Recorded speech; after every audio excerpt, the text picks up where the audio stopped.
Here, we see the fictional supervillain QueueZabb at his lair, scheming upon ways that his evil corporate conglomerate, ImmensoQuomb, can finally take over the United States and leave all of us vanquished in its wake.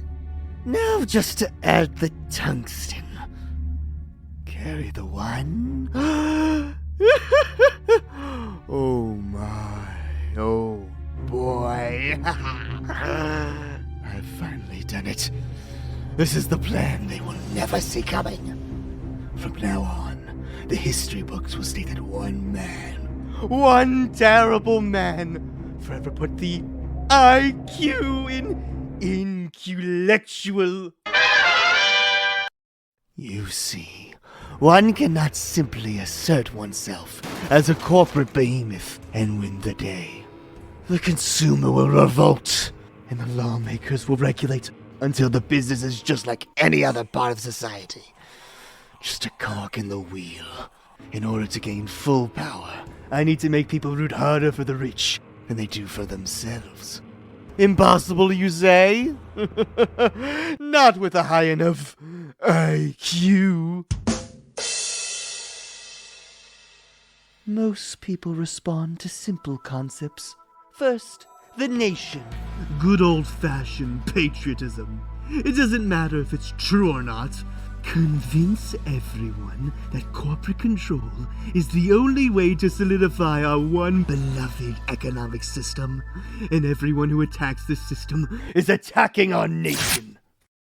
The American economic system is under broad attack, and this assault on the, let's call it, enterprise system, is broadly based and constantly pursued.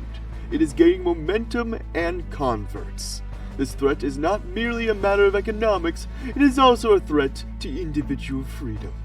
The only alternatives to free enterprise are bureaucratic regulation of individual freedom, ranging from socialism to the iron heel of the leftist or rightist dictatorship. Great. Second, the underdog. It doesn't matter how powerful business interests are. We're mere victims of a tyrannical uprising and need to fight harder. For the country's sake.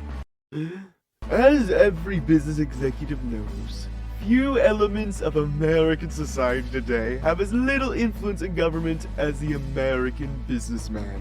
One does not exaggerate. Note to self, absolutely exaggerate. You're a supervillain. One does not exaggerate to say that in terms of political influence with respect to the course of legislation and government action, the American businessman is truly the forgotten man. Now this is all preposterous, but it's not gonna matter because the people's attention will be on the naysayers, whose every argument we will label as dangerous and radical. Oh, is that right? A great many corporate executives belong in prison for defrauding the consumer with shoddy merchandise, poisoning the food supply with chemical additives, and willfully manufacturing unsafe products that will maim or kill the buyer. Get a job, hippie! And then we bring it home with step 3, the fight! After all, it is essential that spokesmen for the enterprise system be far more aggressive than in the past. There should be no hesitation to attack those who openly seek destruction of the system. There should be not the slightest hesitation to press vigorously in all political arenas for support of the enterprise system. Nor should there be reluctance to penalize politically those who oppose it. We perfect the message. We spread it so far and wide that it contaminates any avenue the American public uses to gain information, knowledge, or perspective. College campuses, the pulpit, the media, the intellectual and literary journals, the arts and sciences, the politicians themselves.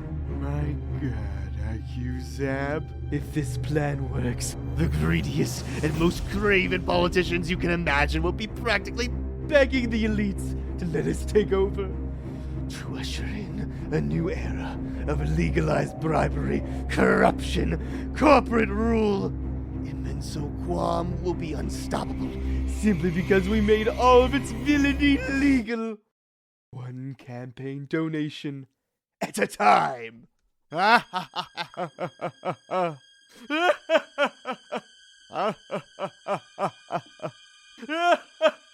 And so, our fictional supervillain plots another diabolical scheme to take over the United... Wait.